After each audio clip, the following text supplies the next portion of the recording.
time to be the GOAT. It's time to enter God mode, man, let's get it going. I wanna be the greatest, energy is overflowing. I know I'm stoking the fire, my desire's taking over, not time. Okay, you beautiful Sonic fans, welcome back to the back of the semi-truck. And before we jump into this Learning the Lore Part 2, a couple things really fast. Trust me, I am not going to ramble on for more than a minute or two. But, two things real fast. First things first, outside noise might creep in because it's that time of the year where it's nice and cool outside. I could cut the truck off. I don't have to have that running and, you know, fiddle with the audio and remove background noise and all that. So we're going to end up having the truck not running, and if cars pass by or something like that, so be it.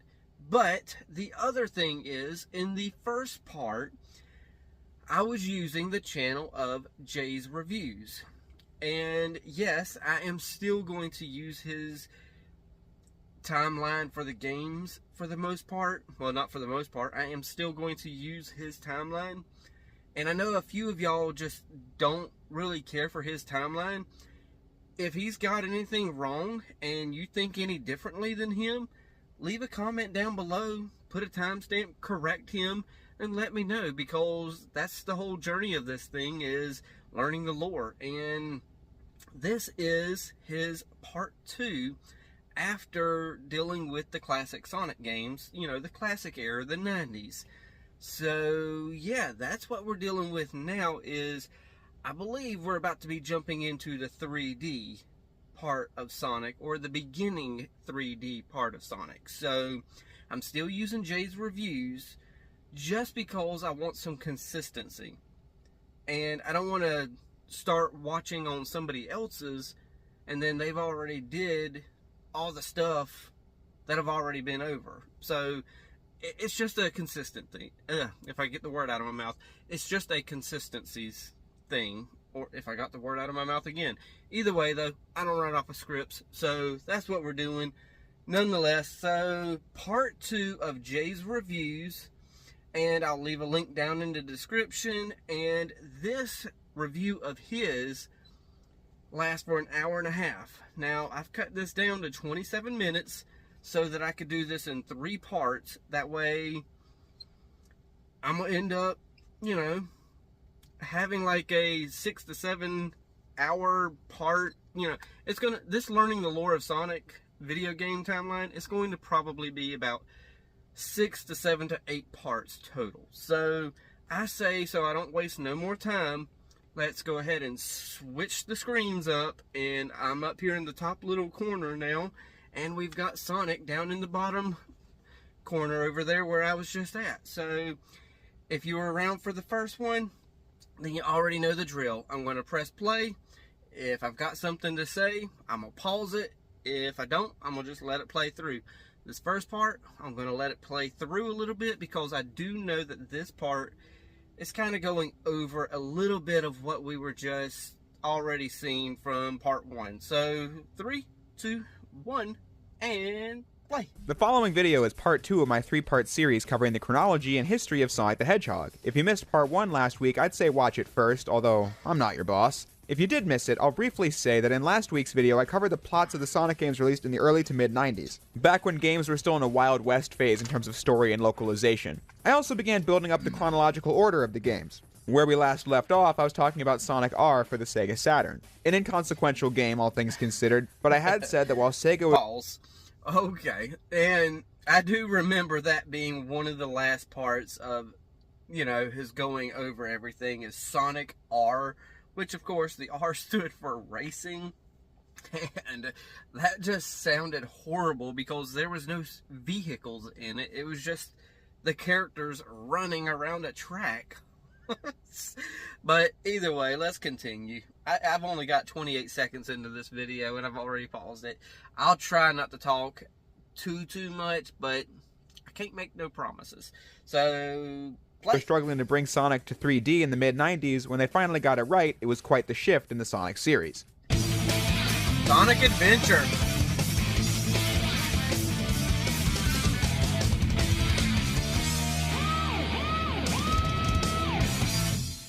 Sonic Adventure from 1998, or 1999 if you live in the West.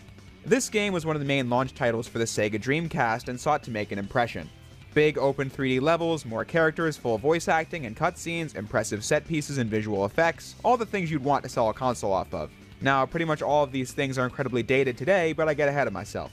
Sonic Adventure is, make no mistake, a sequel to the games that came before, but was done in a fresh new way. For starters, the recurring cast was completely redesigned by artist Yuji Uekawa, giving each character longer limbs, treads at the bottom of their shoes, and different colored irises surrounding their pupils. Amy was just done over from scratch, ditching her pink Sonic look in exchange for this. These designs have been how the cast have continued to appear in every... Okay, so as far as, changing their looks and stuff on the 2D models, I really like the new 2D looks as opposed to what they used to look like, especially old girl there, because she just looks better all around. As far as Sonic, I mean, he's a little more skinnier. That just feels right with that design for me. Yes, I do like the old school design where he's, short and chubby, kind of like me.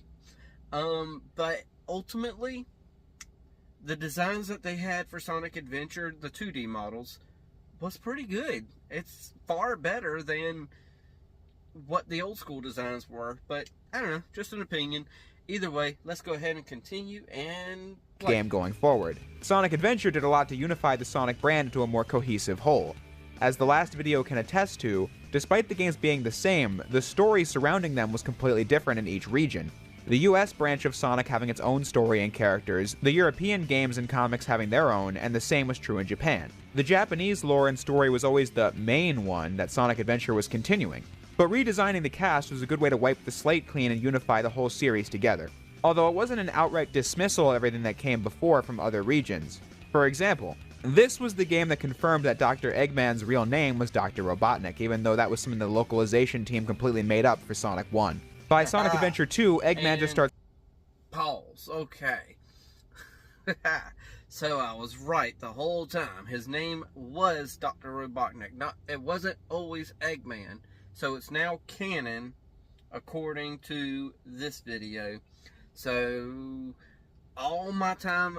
Granted, if we remember the previous video, he only took on the moniker of Eggman as kind of a, like, getting back at Sonic type thing, but I still am glad that I wasn't just misremembering something from the past, and it's always been Eggman, but it's really was Dr. Robotnik. Okay, just making sure, because I grew up with Robotnik. Either way, and if you're wondering why I always pause, play, and mention that I'm pausing and playing, that gives me a signal for me editing, because I don't do everything like every other person. I'm in the back of a semi-truck, and I work off of a tablet, and not a laptop, so I can't just push the space bar and screen record everything, so, yeah. Either way, though, let's continue, and... calling himself that, and the series progresses forward with the knowledge that Eggman isn't his real name, even if that's what they're always going to call him. As for what goes on in Sonic Adventure, it's quite a lot. Looking past the terribly paced cutscenes, janky animations, and stilted line delivery, this game adds a lot to the lore and story of Sonic. Sonic 3 already had a big plot with Sonic's massive playthrough and then the Knuckles campaign taking place after that. Tails was playable in that game, although he didn't get his own story, if you were wondering why I didn't bring it up before. Sonic Adventure doubles the playable roster with 6 character campaigns. Having a bunch of characters was just a platformer staple back then, and Sonic Adventure was the apex of that. Sonic Adventure has one singular story, with each character campaign just showing that story from the perspective of that character. You can only play Sonic at first, but as he meets the rest of the cast, you can then play their stories and see things unfold differently, as cutscenes that occur with multiple characters present will have different dialogue and tones. Eggman being more menacing in Tails' playthrough compared to Sonic's, for example. You need to play all 6 stories in order to have a proper understanding of everything going on and get the full scope, which is a pretty interesting way to tell the story that was unique to this game back when it came out. For example, there's this part where all 6 characters are on the egg carrier. Sonic instructs Tails to get off the crashing fortress with Amy while he finds Eggman, which you then do in Sonic's story. But what you don't see here is that in Amy's story, she says goodbye to Tails and goes to help her bird friend find his family, but then in Tails' story, what happens at this moment is that the Doctor tries nuking the entire city as Tails is left alone to stop the threat, while Sonic is currently exploring an ancient temple in his story. Pause. Okay, so with Sonic Adventure for the Dreamcast, which is part of my generation, for Sonic Adventure, they really went all out with that one, and it no wonder this part of his little timeline has to be so long, because the classic Sonic era, just, it's pretty linear. You just go from this point A to point B, and that's the story. But with this one, now the storylines are getting really blown up, and we're getting a perspective of what's happening between everybody, from everybody's perspective, from Sonic to Tails to Amy Rose to Knuckles, and I'm wondering about those other characters, because I'm getting introduced, I think, because I've seen the characters scrolling across the screen, but we're going to get introduced to a couple new characters there, so I'm wondering if we get their perspective as well. So there is going to be a lot of information just in this one game alone for me. Holy crap. Either way, let's continue and play. However, I don't want to go full summary mode and mention every last plot point, as we'll be here a lot longer than we need to, and this video is going to be pretty long as is. So I'll just present the full plot in broad strokes. Sonic 3's Japanese manual mentioned that the Echidna clan had been mostly wiped out in an accident many generations ago, and Sonic Adventure's plot revolves around that backstory. Chronologically, Adventure 1 begins with Knuckles' story as the Doctor flies by Angel Island in his new battleship, the Egg Carrier, using the guns to blast the Master Emerald from afar, as inside the Master Emerald lies the water god, Chaos. Eggman plots to use Chaos in his quest to take over the world. You can also see a spirit lived inside the Emerald as well that escaped when the Master Emerald got shattered. Okay. Without the Emerald holding it in the air, Angel Island crashes into the ocean again as Knuckles sets out to recover the pieces of the Master Emerald and bring the island back into the sky, having no idea what this water monster business is about, while Eggman demonstrates the true power of Chaos to Sonic and Tails. With each Chaos Emerald he absorbs, Chaos grows in strength, so Sonic and Tails' campaigns both revolve around gathering the Emeralds to stop Chaos from reaching his final form, which just inadvertently brings the Emeralds into the Doctor's hands time and time again, making Chaos more and more powerful. The two get separated when the tornado gets shot out of the sky, Sonic running into Amy, who's now involved with the story because she was protecting a Flicky from one of Eggman's robots, the Flicky having one of the Emeralds that Eggman needs to power Chaos, obviously. Okay, so I'm glad that he's re-mentioning Flickies, because I need to get that in my head, that that's what those little creatures were before Robotnik put, or Eggman, depending on how you see him, but the little Flickies before Robotnik pretty much put some robot around them and all that. Okay, I gotta keep remembering that they're part of the, they're just little critters on the island, so I'm glad he keeps mentioning the name. So, I don't know. Plus, at the same time, I wanted to slow down long enough to actually give some commentary to it. So, because I can't just play the video and, just whatever I'm thinking. This isn't a normal reaction video. Either way, I need to shut up and play this some more, so play. Tails, in the meantime, finishes building the Tornado 2 and finds Sonic as they need to rescue Amy, who got caught and sent to the Egg Carrier, where she runs into a robot named E-102 Gamma, who, upon seeing the Flicky, realizes that there's an innocent animal inside all of the Eggman mechs, and with the encouragement of Amy, Gamma breaks away from Eggman and goes on a quest to free the animals trapped inside his fellow E-Series mechs, including himself in the end after a battle against E-101 Beta. Apparently, kids back in the day frequently requested to be able to shoot things in a Sonic game, and the team's solution was by adding a playable Eggman robot that blows things away with his arm-mounted gun. So, task accomplished, I'd say. The Flickies inside of Gamma and Beta were actually the parents of Amy's Flicky. It all comes full circle like that. Outside of all this is the campaign of the new character, Big the Cat. His story was intentionally meant to be pretty silly, as Big is a fisherman whose best friend is a frog who goes missing and you have to go save him while all these world-ending stakes occur around him in the other characters' storylines. But it is still connected because Chaos needs to absorb Froggy's tail in order to get his original form back. Big's final boss fight is fishing Froggy out of Chaos 6, while Sonic has to fight the monster properly in his story. Even Big's gameplay was totally different from everyone else. Sonic, Tails, Knuckles, Amy, and Gamma all being some mix of action platforming, but then Big's goal is genuinely just fishing for Froggy across his 4 stages. It's not particularly fun, and is pretty unanimously considered the worst part of the game, although I see why they did it. They wanted a playable character who could show off the water technology of the Dreamcast up close, but the actual handling of the fishing is so finicky that I'd rather not play it. Actually being the reason I couldn't beat this... Pause. Okay. So I think that's enough information on, you know, Flicky the cat. No, that ain't his name. I'm gonna hear his name again, but the cat character, that's enough information for me to slow down now to be able to say something about him. And obviously, if that's all his gameplay was for the first game, and that's what his storyline was, then that kind of sucks. But at the same time, that gives me at least an introduction to him, because honestly, I had no idea he even existed before this. So I'm glad I got an introduction. I'm hoping that he comes around and has some more in-depth storytelling to him as we go along with this journey of learning the lore of Sonic. So let's hope and play. Game for the longest time when I was a kid, to the point where I usually skip it when playing this game again, even if I'm more than capable of beating it now. I'll start a new save file, play the 5 main characters, and then just go to an old save file which has the final story unlocked. But speaking of which, by the end of the 6 campaigns, all the characters have their goals achieved. Tails having gained a bit of confidence in stopping Eggman's missile threat by himself, Sonic then finding Eggman's base and beating him again, Knuckles gathering all the pieces of the Master Emerald and bringing Angel Island back into the sky, Aiming having helped the bird find his family, Gamma freed the E-Series robots, and Big rescued Froggy. But there was one overarching plot that surrounded each character's story. At seemingly random moments, the spirit that lived inside the Emerald drags each character into a flashback of the Echidna tribe from centuries ago. These are presented out of order, but the important points are that the Echidnas were warriors that conquered as much land as possible, wanted to take the power of the Master Emerald for themselves, despite the protest of Tikal, the village chief's daughter.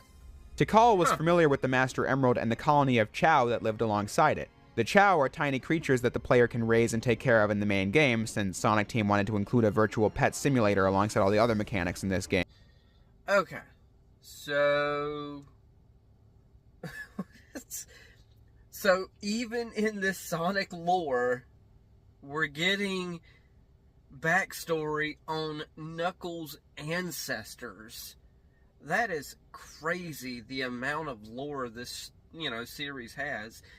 And I am glad that Jay's reviews also mentioned that, Tails ended with more confidence because, he was able to do things by himself. So that's, I wanted to touch on that, but I also didn't want to stop the flow too much. So, yeah, that's a good little detail he added about Tails and his character growth for this game. But holy crap, we're getting some backstory for the ancestors of Knuckles, and that just seems crazy for how much depth this one game alone had. So, yeah, I don't even know where to begin. We're still only, we're only 7 minutes and 32 seconds into this video for me. I don't know how long this video put together is going to be. So, yeah, this is just this one freaking game. Holy crap. Either way, let's continue and play. But anyway, the Chow and the Master Emerald were guarded by Chaos, who is an evolved Chow himself. I know I didn't pause it for the that, Echidnas tried raiding the shrine of the Master Emerald, only to be faced with Chaos, who transformed into his ultimate form, Perfect Chaos, who then wiped out the Echidnas. This being depicted in a mural that Sonic finds at the end of the stage, Lost World. Chaos was stopped because Tikal knew the incantation to use the power. Pause. Okay, so Knuckles' ancestors, that's how Knuckles' ancestors got gone? That's interesting. Either way, play. Of the Emerald and sealed herself and Chaos inside of it to stop the carnage. History repeating itself is the main thread of the story, as Eggman believes he can use the power of Perfect Chaos to rule the world. Once all 6 stories are complete, you unlock the last story where Chaos enacts his true plan after he was assumed defeated following the end of Knuckles' story, gathering the 7 emeralds once again to become Perfect Chaos and destroy the world out of vengeance for what happened to the Chow centuries ago, destroying the entire city in a tsunami in the process. Tikal reveals herself as the Spirit, pleading with Sonic and friends to steal Chaos and the Master Emerald again, but Sonic protests. Pause. Holy crap, hold on now. She's the Spirit that was inside of it? My goodness. I know I'm saying this a couple times now already, but this is some deep lore, and sorry about that noise over there, but it is what it is. I'm kind of parked in a place where there's forklifts outside as well, so... But yeah, she was the spirit. That's some kind of other crazy there. That is a lot of details in this one game.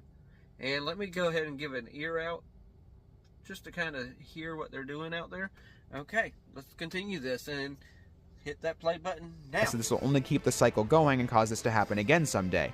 Instead, they could neutralize this form of chaos by defeating it, turning into Super Sonic for the final boss to the tune of Open Your Heart from Crush 40.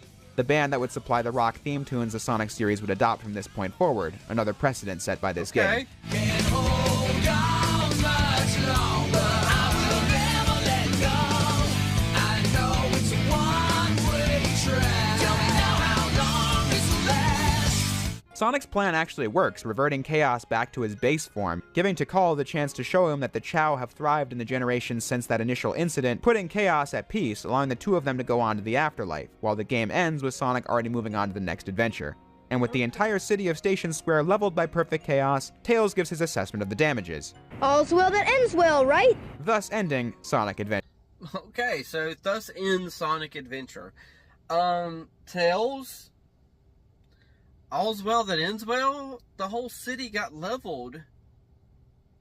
I guess all's well that ends well, though. I mean, you know, chaos ended up being peaceful chaos. So, Tails, if he's saying stuff like that, he might not be a favorite character of mine, because that's kind of a little bit, come on now, Tails, read the room here. You got a city that's devastated.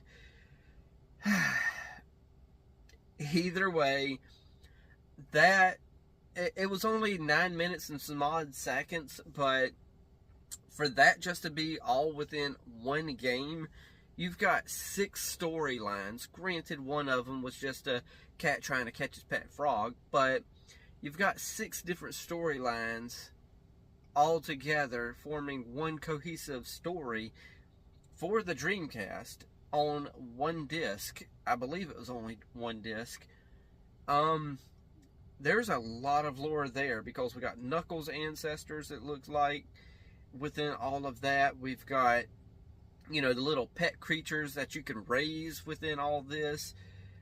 There's a lot of backstory there, and that's just crazy amount of details. I'm going to hate the amount of, you know, lore that I'm going to have to absorb when it comes to Sonic Adventure 2, you know, all the next, you know, all the 3D games that are out there for Sonic, because there's a lot of games still we haven't even delved into.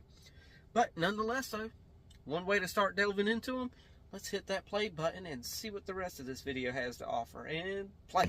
Only one game into the 3D era, and they've already gone crazy with the plot and details. Gotta respect the effort, I really do. Sonic Adventure, as I said, laid the groundwork for the series to run on going forward.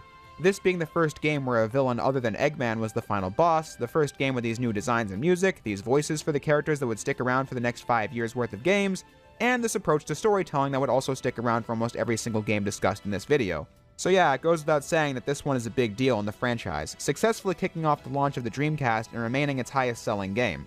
Meaning the dev team achieved everything they set out to do with this one, and from the perspective of our timeline, it's the very next game after Sonic R. Okay. Now, the next Sonic game released was Sonic Pocket Adventure for the Neo Geo Pocket Color. This game is famous for being the only Sonic game to get a perfect 10 out of 10 rating from IGN. It's a meme at this point. Even though it's actually perfectly understandable why this is. I mean, it was a handheld Sonic game that pretty faithfully reconstructed the classic Sonic gameplay, much better than the prior era of Game Gear games did. People like to say this game takes place before Sonic Adventure because of the fact that in it you can see Eggman going from his classic design into his modern outfit by the end. However, okay, I'll pause it right there real fast. I didn't even know this game existed. I didn't know Neo Geo had a Sonic game on it to begin with. I thought they were just had a bunch of stuff that nobody ever really knew other than just a few fighting games.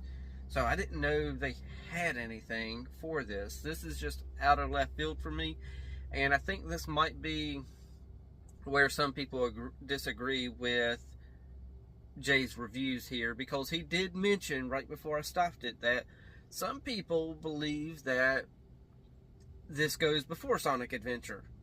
And it quite possibly should, unless there's some other 2D platformers, because this could kind of be the bridge between, the 2D to the 3D. So it should be a part of, before Sonic Adventure. I don't know. Maybe, maybe not. Let's listen to his reasoning behind why it isn't for him. And play. I'm going to say this game is non-canon, and that's simply because of the rule that games with no story are not canon by default. Seriously, I looked it up. The game includes no coherent story, and the manual in all regions also offers nothing on that. The game was more about the gameplay than ever in a Sonic platformer. It technically houses no story, and because of that, we have nothing to work with other than Eggman changing jackets, so I'm just going to say it's non-canon and move on to the next game released, Sonic Shuffle, which dropped on the Dreamcast in 2000. Balls. Okay. So, really, going by his rules of if there's any storyline there, I really can't knock the reasoning behind it that he gave for not actually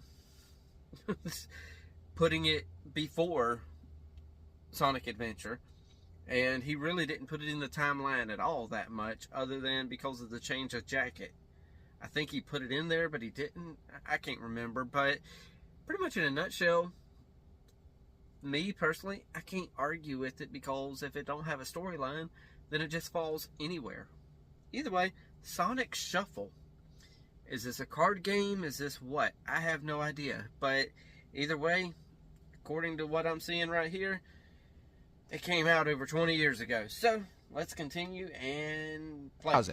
This game was a pretty shameless Mario Party clone. Okay. Even down to the fact that Sega had contracted Hudson Soft, the developers of Mario Party, to make Sonic Shuffle. Really, it's an excuse to have a Sonic Party game, but it got poor reception compared to the games it was, to put it nicely, inspired by. This one is incredibly dull and mediocre, but in typical Sonic spin-off fashion, it does include a storyline. Nothing that happens here matters to the overall series, but since it does include a story, I thought I'd mention it. It revolves around Sonic, Tails, Knuckles, and Amy being pulled into a place called Imaginary World in another dimension where dreams and reality coexist. They were brought here by Lumina Flowlight, who tells the heroes to recover the precious stones from a villain called Void and save Imaginary World. Not gonna lie, despite having played this game for my review on it 2 years ago, I had to consult the Sonic fan wiki to even remember what happened here. Once more, I do appreciate it having a story and all, but it's got no bearing on anything, safely placed after Sonic Adventure 1. Okay, so Sonic Shuffle. Good idea in theory. I loved the idea of a Sonic party game, because Sonic already, with the amount of lore we've got, it has enough characters to put into a party type game like Mario Party. And I mean, you got Sonic, Amy Rose, Tails, Knuckles, Robotnik, the robot that you control from Sonic, Adventure. You got the cat thing chasing the frog. You've got quite a bit of characters, so I'm sure there's more that I didn't mention, but you can do a lot with a game like that. And then on top of that, they introduced a couple new characters. I like the design of, I can't remember the name of it, but I like the design of that new character they mentioned, because they said she pulled them into Imagineland or something like that. I think that's a pretty cool detail of bringing in a new character. I mean, does she come back later? I have no idea. I'm hoping she does, because I like her design. I like, the idea that, there's this omnipotent, oh crap, I can't get words out of my mouth tonight. I didn't even say the word crap right. I think I said, oh crap. Either way, we got this omnipotent being, y'all know what I'm trying to say. We got this being that can just pull people in from, other worlds and stuff like that. So I think that's a unique character, and I'm hoping they explore her later on down the timeline. I don't know. We'll see. Let's continue and hit play. Little consequence. With those filler games out of the way, we can move on to a much more important subject, Sonic Adventure 2. If the first Sonic Adventure built the foundation for the 2000s of Sonic, I'd say Sonic Adventure 2 was where a lot of the tropes and precedents were set in stone. Okay. So Sonic Adventure 2. If I'm remembering and seeing what I just saw correctly, this is where we get introduced to Shadow. There's going to be a lot of lore here. Hopefully I ended this first part of this part after 27 minutes without cutting off any part of what we're about to get. So, I don't know, but we're about to be introduced to Shadow, and yeah, let's do this, and play. To start out, I think it's important to note that the context Sonic Adventure 2 was made from was much different than the first game. Okay. SA1 was developed after Sega had failed to get 3D Sonic off the ground on the Sega Saturn. False. One critique here, Jay's reviews. Please don't call Sonic Adventure and Sonic Adventure 2 SA. I know that S stands for Sonic and A stands for Adventure. But when you just say SA, that's not used for Sonic. That stands for SEX. Gosh, I hate the YouTube algorithms. I'm trying to find a way of saying. Y'all know what I'm saying. It's SEXAB SEXUALABSUSE. I shouldn't have to spell it, but you never know with stupid YouTube and all their stupid terms when I'm not saying nothing bad there. But don't say SA for Sonic Adventure. That sounds horrible. Either way. Play. It had to go big or go home to show that Sonic was still at the top of the pile after 4 years without a main series game, and show that the Dreamcast meant business. However, SA2 was much different. This game was released back in June of 2001, and the Dreamcast was on its last legs. The Dreamcast was a pretty cool console and received praise almost across the board. However, Sega's mismanagement of the Genesis add-ons in the early 90s and the Saturn in the mid-90s just made them lose trust with consumers. Especially once Sony's PlayStation came out in 1995 and became a dominating force in the industry. The Dreamcast had seen some niche success, but by the release of the PlayStation 2 in 2000, the console that still remains to this day the most successful to ever release, the Dreamcast had no chance of staying competitive against a juggernaut like the PS2. So by the time SA2 was coming out, production of Dreamcast systems was already discontinued, and this was the last major game Sega was doing on it. A game made by a team of like 10 people compared to the 50 or so staff members on SA1. 2001 was also significant for the Sonic series because that meant it had been 10 years since Sonic the Hedgehog debuted on the Genesis. SA2 was the swan song of the Dreamcast and the 10th anniversary of the franchise. I'm going to... I know I'm stopping it and talking about it again.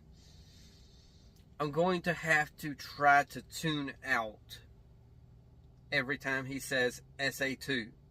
Because, holy crap, it is so freaking weird. Yeah, either... I was about to grab something, but if y'all happen to be paying attention to the top right-hand corner, but... Holy crap. Hopefully I can tune out him saying SA. Okay, let's try. Play. So they once again went all out with this one. SA1 had 6 playable characters with their own unique stage objectives and goals. In SA2, you still have to pick 6 playable characters, but they picked the 3 best formulas from SA1, Sonic's speed levels, Knuckles' treasure hunting levels, and Gamma's shooting stages, and expanded the complexity of each one, dividing the cast into 2 teams. SA2 has 2 campaigns where you see how the story unfolds from each team's perspective, where you cycle between the 3 gameplay styles in both stories. The hero side story with Sonic, Tails, and Knuckles against the dark side story, Dr. Eggman in his first playable appearance alongside 2 newcomers, Rouge the Bat, and of course, Shadow the Hedgehog, who is one of the most important figures I'm going to be talking about throughout the next hour and some odd minutes. Okay, so there they are. The introduction to Shadow and Rouge. I didn't know that was her name. I know of her, but I just didn't realize that's what her name was. I think I'm going to be able to remember Rouge now, though, because that's a fairly easy name to remember. Okay, get it in your head. Rouge, Shadow, Rouge, Shadow. Okay, got it. Cool beans. I've actually got a little Rouge figure at the house, so... yeah, it was in a mystery pack. So I'm trying to think if I got anything more, and it's a no, so let's hit play. The plot begins in the Dark Side story as Dr. Eggman is raiding a military base on Prison Island. This section of the military goes by GUN, or Guardian Units of Nations, or just GUN as I'm going to call them. The Doctor uncovered the diary of his grandfather, Professor Gerald Robotnik, who was a scientific genius in his own right. The professor's diary claims that an important piece of research was shut down by GUN. Pause. Okay. So, Gerald Robotnik. See, I just recently, like a couple months ago, I just watched the Sonic X Shadow Generations, little animation that they did for the game that they got coming up, or at least the game that's out. So I'm gonna probably be pausing a little bit here and there, and I'm gonna try to hold back from pausing so much. But with Shadow into play now, and me seeing a lot of stuff, Shadow and Robotnik, and watching that short, so that Gerald Robotnik was that one guy I saw in the short. I'm just going to presume that he's the one who created Shadow. Okay, let me try to let it go on for more than a minute this time, and play. And locked away on Prison Island just waiting to be set free, and that was Shadow the Hedgehog, the ultimate life form capable of using Chaos Emerald energy in a way never before seen, mainly through his power Chaos Control, which allows him to teleport around at light speed. Shadow instructs the Doctor to meet him on board the space colony Ark, a research station above the planet's atmosphere where Professor Gerald once worked. The Ark came equipped with a giant laser called the Eclipse Cannon that the Doctor can use to hold the world hostage and finally take over. However, it needs the 7 Chaos Emeralds to be fully activated. Shadow is motivated by the fact that 50 years ago, when he was created, his best friend in the Ark was Maria Robotnik, the Professor's granddaughter and Eggman's cousin. Although, I'm not sure if he knows about her. He doesn't seem to throughout the entire story. As I was saying, Maria suffered from a terminal disease, and the Professor created the ultimate life form, an immortal being impervious to ailments in the hope of finding a cure for Maria. But when Gunn found out about how powerful Shadow could be when used against them, they raided the Ark, killing most of the researchers, and that death toll included Maria. Pause. Okay. So, pretty much in a nutshell. Okay, so I'm going to take a wild guess here and say that the recent game, as of recording and uploading and all that stuff, the recent game that came out is pretty much a remake of this, but more along the lines of focused on Sonic and Shadow. Okay, so everything that I seen in there, in those 3 shorts that I watched, was literally just kind of halfway retelling all this, but kind of in flashback forms. And yeah, okay, so there's a lot of information in those shorts that make a lot more sense now with this information that we've got. So yeah, okay, so I'm familiar with Maria. She has that disease, and Shadow was created as an immortal being, impervious to, diseases and stuff, just to try to find a cure for Maria. Okay, so, and Maria's, Eggman's cousin. So, but yeah, holy crap. That's a lot of lore for Shadow I didn't know about, because after the classic era of Sonic, I pretty much don't know nothing. So all this stuff is new for me. I know the character as in I've seen the characters.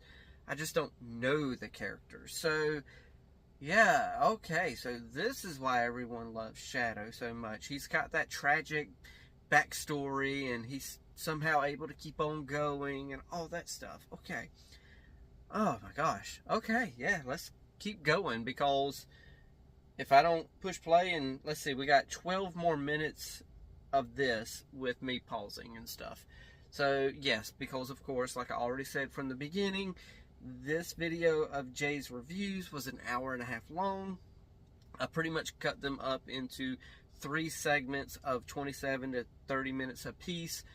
That way I can kind of break it down and take it in chunks, as opposed to sitting down for 3 to 4 hours. So yeah, let's play. Shadow was jettisoned from the Ark by Maria before her death, and all he remembers from this is that he made a promise to get revenge upon the Earth for doing this to her. Only he was found and sealed away by Gunn, so now 50 years later he's helping Dr. Eggman with his Eclipse Cannon scheme. The heroes get involved in this story because Shadow made quite a scene blasting through the police and military when stealing a Chaos Emerald, and it's assumed that Sonic is the super fast hedgehog responsible and is promptly arrested with minimal evidence, busting out of captivity, beginning the hero side story. Over? What in the world? Freeze! What do you think you're doing? Get that hedgehog! Talk about low-budget flights, no food or movies. I'm out of here. I like running better. Running into Shadow later and realizing that Shadow's actions are probably why he's in trouble, as he is quickly recaptured and sent to Prison Island, only for Tails to bust him out with the help of Amy, as the heroes set out to stop Eggman's scheme and avoid Gun at the same time. Meanwhile, Knuckles is fighting over the Master Emerald with a thief who stole it named Rouge the Bat, a fellow treasure hunter. Knuckles shattering the Master Emerald himself, knowing he can collect the pieces and bring it back together later. Which brings him into the hero side plot, and Rouge is also a spy working for the President who joins Dr. Eggman and Shadow in the hopes of getting access to the top-secret Project Shadow information. Now, with all that set up, it must be said that in many ways, SA2's story feels rushed. And that's probably because it was. Team of 10 people, like I said, making a game on a dead console. I think many things probably stopped at the conceptual stage or just got cut for time purposes. But to list a few examples, Sonic being mistaken for Shadow doesn't really make any sense, as they don't even look alike. Okay, what?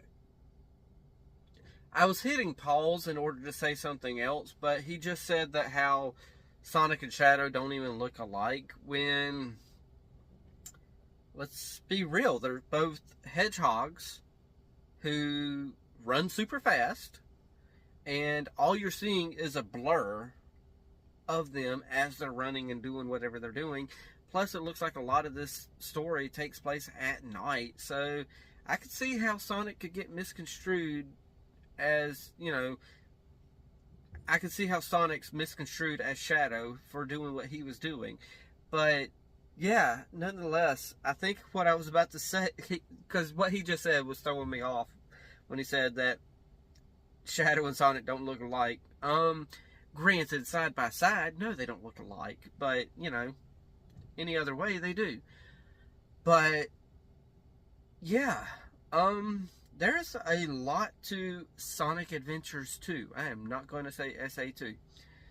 Sonic Adventures 2. There's a lot to it. I agree with him there that it's a lot to fit into one smaller game, which is a good thing as to why they're probably doing this recent game, Sonic X Shadow Generations, New Beginnings, whatever the whole title is. So it's a good thing that they're doing it to add to the backstory. And that means now, though, that story would be put in place of Sonic Adventure 2, because it's pretty much, cataloging the same thing. So I guess the newest game that's out would fall right here in the timeline.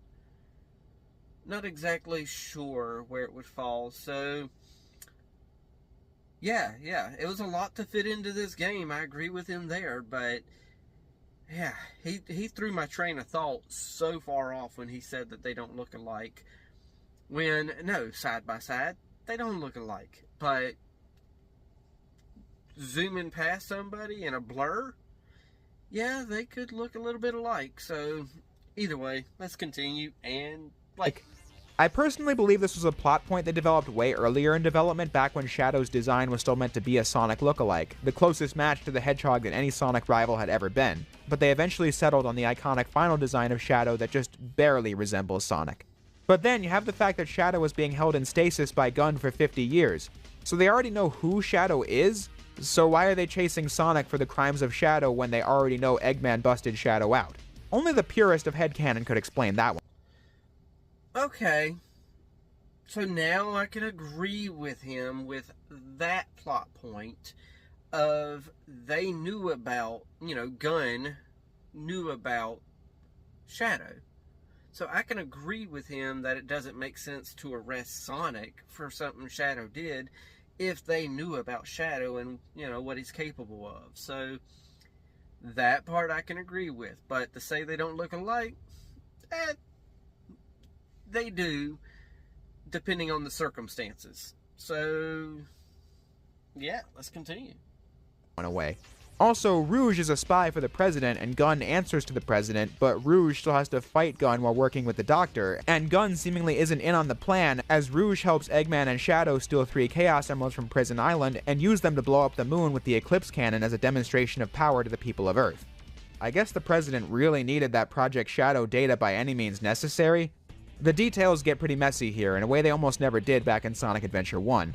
However, this hasn't stopped SA2 from being one of, if not the most iconic Sonic plot of all time, and that's because of how cool the whole thing is. I mean, the back of the box says it all. Fight to either save the world, or conquer it. 2 sides where each character on the hero side is a direct opponent on the dark side team. That sense of yin and yang being present throughout the entire game. The fans get to play as Dr. Eggman for the first time in a main game, as you see he means business when he's not getting beat by Sonic on the regular, blowing away gun mechs like it's nothing. He has some of my favorite non-speed stages in the game. SA2 gives more backstory on the Doctor in general, showing his extended family and how that history has led to the villain he is now. The Dark Side story introducing 2 mainstay Sonic characters that integrate with the main cast really well, both in how they react to characters we already know, Shadow being more powerful and driven than Knuckles or Metal Sonic ever were, challenging Sonic in a new way, and Rouge bringing out a competitive side of Knuckles as they fight over the Master Emerald pieces throughout the game. But then they also are interesting characters in how they relate to each other. Shadow and Eggman never fully trusting her, but needing her skills to gather more emeralds, working together to pull off a big Chaos Emerald heist on Prison Island in the middle of the story, where Rouge actually gets trapped inside the vault while the bombs are set to go off, and Shadow goes back to save her with Chaos Control, rationalizing to her that he was only saving the emeralds, but the audience knows he felt bad after what happened to Maria decades ago. Okay, so there was a lot. I wanted to pause sooner, but I couldn't find a good pausing spot. But that was a lot of information to take in all at once with them going through everything. But commentary that I could add real fast is... I'm trying to think of something here, but honestly, y'all, I cannot think of much to add here between this. I love the story that we're getting from, Sonic Adventure 2 here, because we've got Shadow here. He's got this troubled past because of Maria. We're talking about Rouge and how we can't trust her, and how, she works for the president, but she's, she only works for him in order to do this. And there's a lot of information to be taking in, and I want to say so much about it, but at the same time, my thoughts just aren't coming out, because I got tons of them up here about what we just heard, but for the most part, I just can't coherently formulate it, if that makes any sense.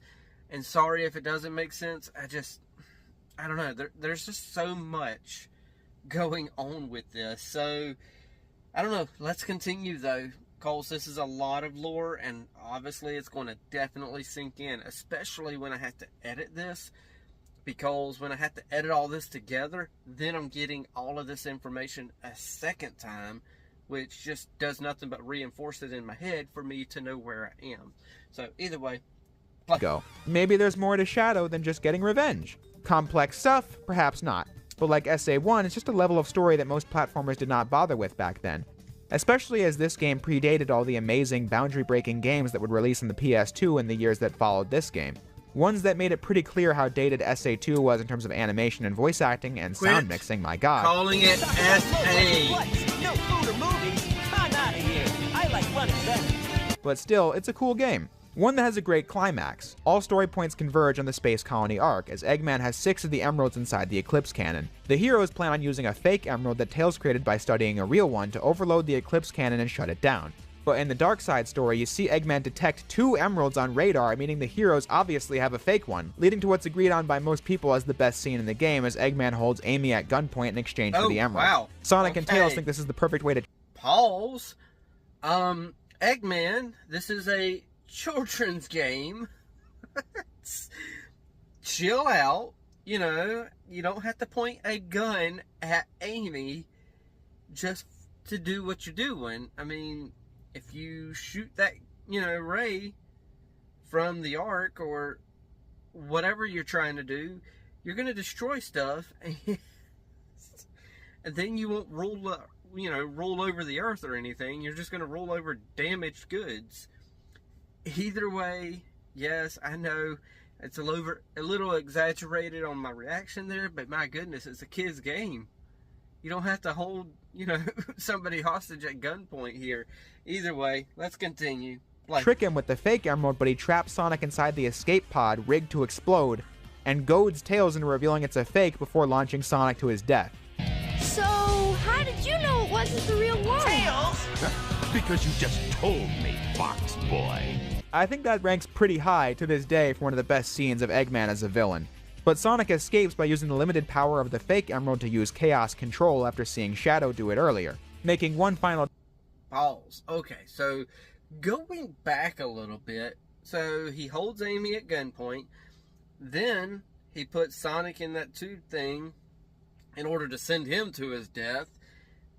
That one scene right there is really making Robotnik out to be a little sadistic, but on top of all that, we get Sonic here learning from Shadow that he can take that chaos energy, or chaos, the energy from the chaos crystal, and actually use it to teleport, the way that Shadow does. So at least Sonic is also learning as things are as the story is progressing as well. So yeah, holy crap, this is a lot. And we don't have that much more to go, so let's go ahead and play. dash for the cannon to use the fake emerald to shut it down. At that moment, Shadow confronts Rouge about her true allegiance, before Rouge instead addresses the fact that the Project Shadow data reveals a true ultimate life form that came before him. Here are the results of the research project called the Ultimate Life Form. But if this picture is of the real ultimate life form named Shadow, then exactly who or what is standing in front of me? And that everything he knows might not be true. His memory might have been tampered with. If you want to live, leave the Chaos Emeralds where they are. The fake emerald is good enough for you. Do you actually believe that you're the real Shadow? No doubt. Even your memories might not be real, Even if my memories are not real, it's still me, Shadow. Pause. Okay, hold on. So Shadow's not Shadow? Okay, so see, I think what this does is mess with the audience as well. What we get here, we're relating to Shadow right here because we don't know if Shadow's the first and original Shadow now, because what Rouge is saying, that there was a life form before Shadow, and maybe you're not the first one. Maybe you're not, you're not the original. Maybe your memories have been tampered with so much that you can't, you just think you are. So, holy crap, he's got some things going on up here that's going to definitely mess with him. But, hey, that's storytelling for you. Either way, let's continue. Play. And I will fulfill my promise to Maria. That's the only thing that matters to me now. Sonic and Shadow having a final battle on the bottom of the arc. The victor depends on which story you play, but it doesn't really matter because Eggman in his final fight with Tails snags the real emerald and uses it in what he thinks is his finally taking over the world. But this only activates Professor Gerald's true plan. All 7 emeralds being in the cannon causes the arc to crash down to Earth. The impact will destroy the planet. Gerald's final message then being played. As after the Ark raid, he was still forced to work for Gun, and this is when he discovered Maria had died, and thus he programmed the Ark to destroy the Earth with all 7 emeralds, and did reprogram Shadow's mind with the plan and false memories of Maria's want for revenge to make it happen, whenever someone awakened Shadow. Pause. Wow, that was a plot twist I didn't see coming. Holy crap. So Gerald, this whole time, manipulated everything in order to get all the chaos crystals, in order to bring the Ark down to the Earth to destroy Earth. Holy crap, he was the one who, in this whole thing, was trying to get revenge on Earth for the death of Maria. Holy crap. And of course, yes, Shadow's, memories and stuff like that, but his memories are tampered. Oh my gosh. Gerald, my dude. You did some dirty stuff, my dude.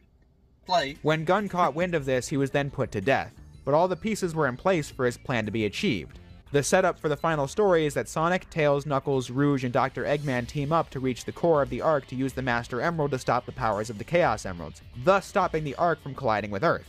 The core of the Ark is a fully rebuilt shrine of the Master Emerald, as the professor was an avid researcher of ancient echidna culture, even creating an army of water beings called Artificial Chaos, obviously based on the creature that destroyed the echidnas. Fun fact, it's also speculated by fans that the reason the Ultimate Lifeform's final design was a 3-foot-tall hedgehog was because of the mural on Angel Island the player saw while fighting Knuckles in Hidden Palace Zone back in Sonic 3.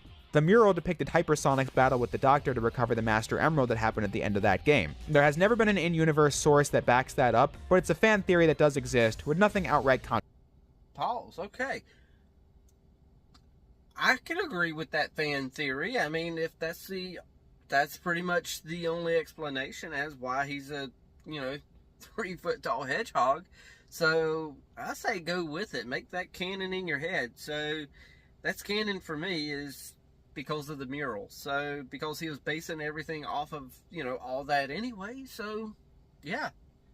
Contradicting it. Speaking of Shadow, he's at peace with the end of the world soon coming, but Amy tries getting through to him about how people deserve a chance to live and be happy, which triggers Shadow's true memories of Maria as she, in her last moments, asked Shadow to bring hope to humanity, which makes Shadow realize the colossal mistake he's made as he rushes off to help Sonic and Knuckles, who are faced down by the original Ultimate Lifeform, the Bio Lizard. Shadow's sudden realization of his true memories is another moment that feels kinda rushed to me. To be fair, it was set up earlier that Shadow had a foggy memory of Maria wishing for him to destroy everything, and it was also set up that his memories might be altered, but it's just lucky that Amy happened to say the exact thing Maria really said, or else I guess the heroes wouldn't have been able to save the day.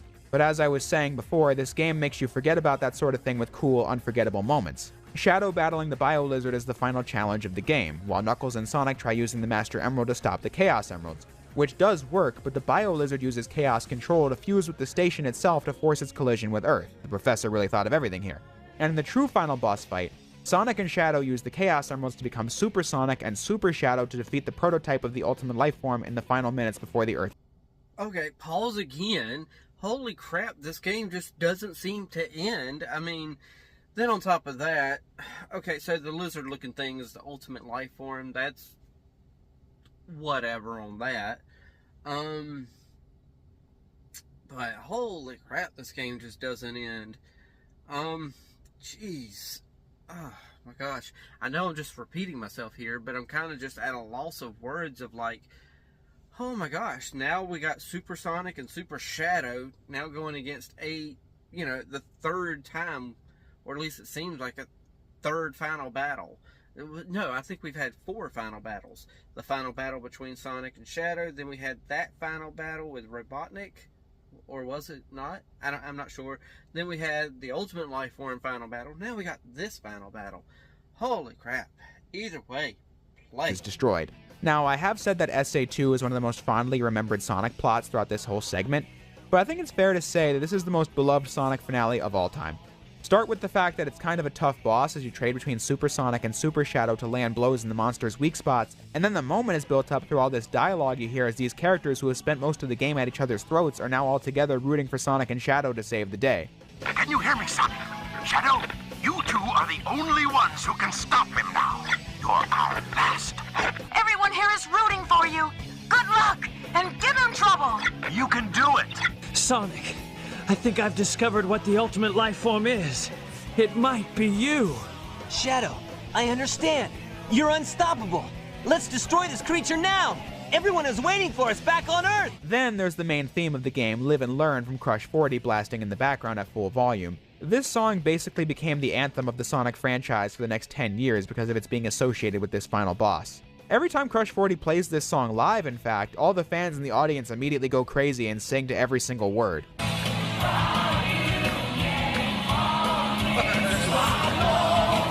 Okay, hold on.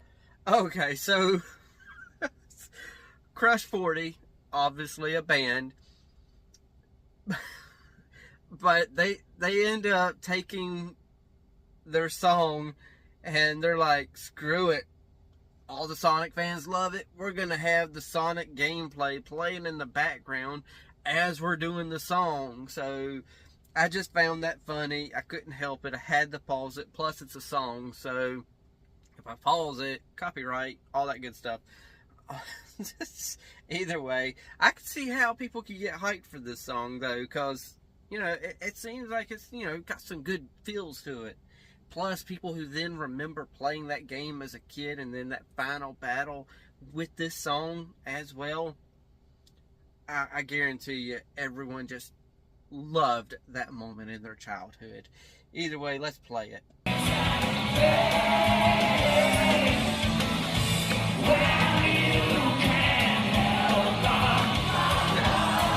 They even closed the Sonic 30th Anniversary Symphony concert to this song. It was a legendary moment. I saw it live. Wish it could have been in person, but what can you do in this day and age? Hold on. I know I'm pausing again right away, but a Sonic 30th Anniversary Symphony? That sounds pretty awesome, actually. To sum up the whole thing, flaws and all with SA2's story, it was just iconic. Can't explain it in any way beyond that. The ending is also iconic as Super Sonic and Super Shadow managed to use Chaos Control to warp the colony back to its starting position, thus saving the Earth. But this also uses up all of Shadow's power as he begins to fall to the Earth, and Sonic was unable to save him in time. Shadow sacrificed himself to save the world like Maria wanted. The characters feel bittersweet in the end regarding Shadow's death. Even Eggman gets a moment to reflect on how his entire life was all about being a great scientist like his grandfather, but his grandfather really planned on wiping out the entire Earth, including him. Tails continues his streak of saying something nonsensical after a tragic moment, though. Did he really mean to destroy us? I don't know, but what I do know is we all did it together. Pause. Shut up. I was about to say Sonic. Shut up, Tails. Holy crap. It's been a long day, by the way, so I've just, before I set everything up behind me and all that crap, I just got finished driving 500 miles, so my brain ain't sometimes here. Holy crap, though. Yeah, you did it all together, Tails. Yeah. I don't know what to say to that, my dude. Because considering Robotnik's having a moment with you, was he really just trying to kill us all? And you're like, I don't know, but we did it together. Stop that. Just stop your nonsensical crap. Play. Yeah, whatever that's supposed to mean. But in the end, the group goes home, the game ending with this shot of the Ark in space to the tune of this piano piece that then transitions to Live and Learn to properly end the game. I wasn't kidding when saying Sonic Adventure 2 set the stage for the Sonic series for the foreseeable future. The legacy of Shadow the Hedgehog and the designs of Professor Gerald Robotnik remain central to numerous Sonic games going forward. However, back when Adventure 2 came out, it hit so hard, partially because I think people couldn't be sure what was next for Sonic. This was the brand's 10th anniversary, but now that Sega's done making consoles, does this mean that this is the last Sonic game? If so, they, like I said, went out with a bang. Although no, while the Dreamcast was indeed done, this was not the last Sonic game, not even close. Later in 2001, Sonic Adventure 2, which sold poorly on Dreamcast because of the status of the console, got re-released on the new Nintendo GameCube console as Sonic Adventure 2 Battle. This introduced a new generation to Sonic, which only further cemented SA2 as a sort of foundation for the brand, selling over a million copies, eventually leading to a GameCube version of SA1 called Sonic Adventure DX Director's Cut. Say that 17 times fast. As Sega grew the brand even more with a new cartoon show, Sonic X, which debuted on 4Kids in 2003. This being how I first discovered Sonic. Sonic X did full episode arcs based on the events of Sonic Adventure 1 and Sonic Adventure 2. Sega also made their backlog accessible to this new generation of kids by re-releasing the games of the 90s via the Sonic Mega Collection. This PS2 version being the first time I played a Sonic game, even though I was absolutely terrible at it. So that was going to be Learning the Lore, Part 2. Well, kind of, I don't know what to call it, because at this rate, I'm going to end up having like 6 to 9 parts to Learning the Lore just for Sonic, which means that's going to be like 9 hours of me sitting here learning the lore of Sonic the Hedgehog. So I'm glad I ended it right there, because that's right after, Sonic Adventure 2.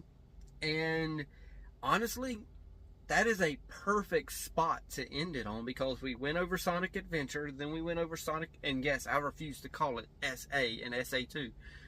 Sonic Adventure 2, we went over both those two pivotal games, and that's a lot of lore to take in all at once. So, no, I don't have a lot of afterthoughts here at the end, because mainly I gave a lot of thoughts throughout it. Just like the last Learning the Lore video, I don't have a lot of afterthoughts here, because mainly I need to get up, stretch my legs, all that good stuff. But yeah, I don't know which games the next part's going to entail, but hopefully I can actually... Okay, so sorry about that jump cut there. By some chance you made it this far into the video. This is an over hour long Learning the Lore video anyway, so I completely understand if after watching the video with me y'all just jumped off. But by some chance you did make it this far, I do apologize for the jump cut just then. I don't normally do a bunch of jump cuts unless it's like edited reactions or something like that. But yeah, I don't have many thoughts, because I think I've already said everything I can think of to say during, while, stopping and playing and pausing and playing and playing and pausing and all that stuff. So, unfortunately, honestly, I'm a little drained after the day I've had, which is probably while during the video, you probably see me slurring my words a little. Not trying to, but I'm a little tired, honestly. It's already 8:15 at night over here where I am, so yeah. Honestly, I don't have nothing else to add, so I'm just gonna pass it off to y'all now, because that's the fun of all this, is passing everything off to y'all. Telling y'all that it's now y'all's turn. Granted, before I even say this, it's always y'all's turn. Always jump down whenever you feel like to the comment section. Leave a comment, hit that like, tickle to subscribe. Don't be texting and driving. Watch what you love and love what you watch, and take it away, Mr. Rogers. I like you just the way you are.